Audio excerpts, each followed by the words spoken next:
तुमचा विश्वास हेच आमचं ध्येय।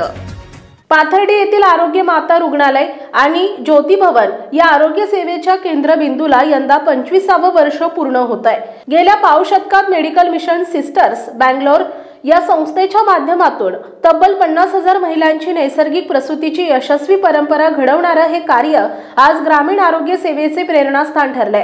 या उल्लेखनीय कार्याच्या गौरवासाठी शनिवार दिनांक 6 सप्टेंबर रोजी रौप्य महोत्सव सोहळ्याचे आयोजन करण्यात आले।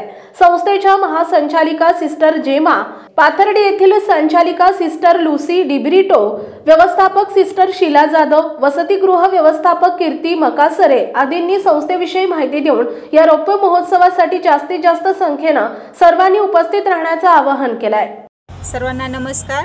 आम्ही medical mission sisters of Bangalore Jyoti Bhavan Arogya Mata केंद्र पाथर्डी, आम्ही आमच्या संस्थेला पाथर्डी शहरामध्ये 25 वर्ष पूर्ण करत आहोत। या 25 वर्षात आमच्या होऊन गेलेल्या सिस्टर्स, जसे की जर्मनी येथील सिस्टर ज्यांनी खरंच आपले जीवन मिशन कार्यासाठी दिले, त्यांनी या भागामध्ये 25 वर्षापूर्वी येऊन पाहणी केली आणि त्यांना खरंच गरज वाटली की मिशन कार्य या भागात सुरू करावे। त्या माध्यमातून त्यांनी मुलींसाठी वसतिगृह, आरोग्य माता केंद्र म्हणून प्रसूतिगृह आणि समाजकार्य या माध्यमातून महिलांसाठी वेगवेगळे बचत गट सुरू केले आणि आज 25 वर्षात हे ज्योती भवन रोपटे एक वटवृक्षाप्रमाणे झालेले आहे। येत्या 6 सप्टेंबर रोजी 2025 आम्ही आमच्या संस्थेचे रौप्य महोत्सव साजरा करत आहोत। आम्हाला लाभलेल्या तुमच्या सर्व सहकार्याबद्दल आम्ही नेहमीच आपले आभारी आहोत आणि या कार्यक्रमाला आपणा सर्वांना हार्दिक आमंत्रण। गुड इव्हनिंग, सर्वांना नमस्ते। आज आम्ही आता हा आमचा रौप्य महोत्सव साजरा करत आहे। आमच्या काँग्रेस संस्थेचं एक ब्रीदवाक्य आहे, जशी मी तुम्हावर प्रीती केली तशी तुम्हीही एकमेकावरती प्रीती करा। आणि हे ब्रीदवाक्य धरून आज आम्ही ह्या संस्थेमध्ये सेवा देत आहोत आणि आमच्या सेवेचं जास्त सेवा हॉस्पिटलचं नाव जास्त नावारूपाला आलेलं आहे, ते म्हणजे आपल्या बाई, त्यांना मी सर्व बाई ह्या नावाने हाक मारतो। त्यांचे डॉक्टर करकरिया म्हणून त्या ओळखले जातात।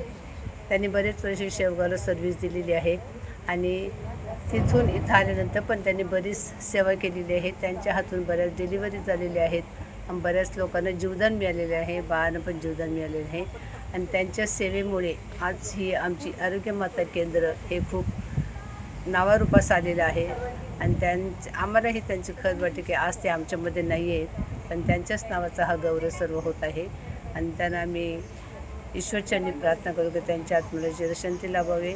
आणि ह्या प्रोग्रामसाठी आपण जे आलेले आहेत त्यांचे आभार आणि त्यांचे वेलकम सगळ्यांना। थँक्यू। या कार्यक्रमास नाशिक धर्म प्रांताचे प्रवचनकार महागुरू बिशप बार्थोल बरेटो, आमदार मोनिका राजळे, प्रांताधिकारी प्रसाद मते, तहसीलदार डॉक्टर उद्धव नाईक यांसह प्रमुख प्रशासकीय अधिकारी उपस्थित राहणार आहेत। संस्थेने नैसर्गिक प्रसूतीच्या माध्यमातून सुमारे 50,000हून अधिक गरोदर महिलांना आधार दिलाय। तसेच मुलींच्या वसतिगृहाची स्थापना करून गरजू आणि अनाथ आणि गरीब मुलींना सर्व सोयी सुविधांसह आश्रय दिला जातोय। संस्था केवळ निवारा पुरवण्यातच थांबत नाही, तर धार्मिक, सामाजिक आणि शैक्षणिक शिक्षणही उपलब्ध करून देते। मुलींना स्वयंरोजगाराचे मार्ग उपलब्ध करून देण्यात आलेत। शिक्षण, पर्यावरण, आरोग्य, स्वच्छता, पाणी आणि महिला पुरुष बचत गट यांसारख्या सर्व स्तरावर सर्व घटकांना समाविष्ट करून काम करण्याचा मानस संस्थेचा आजही कायम आहे। गेल्या 20 वर्षांपासून बचत गटांच्या माध्यमातून या चळवळीला चालना देण्यात आली आहे। त्यामुळे अनेक सरकारी योजना, रोजगार आणि पंचायत राज याबाबत मार्गदर्शन करण्यात आले। तसेच गरोदर मातांसाठी आरोग्य शिबिरे, महिला दिन, हुंडाबंदी पथनाट्य, गरीब कुटुंबियांना अन्नधान्य तसेच इतर मदत, महिलांना व्यावसायिक शिक्षण आणि साहित्य वाटप, रांगोळी स्पर्धा अशा नाविन्यपूर्ण उपक्रम राबवले जात आहेत। या संस्थेच्या सातत्यपूर्ण कार्यामुळे समाजातील महिलांचे आणि मुलांचे जीवनमान सुधारण्यास मोठा हातभार लागलाय। संस्थेच्या माध्यमातून स्वर्गवासी डॉक्टर अगस्ती करकरिया या महिला डॉक्टरांनी 2018 पर्यंत पाथर्डी येथे गरोदर महिलांना नैसर्गिकरित्या प्रसूती करून जीवनाला नवी दिशा दिली आहे।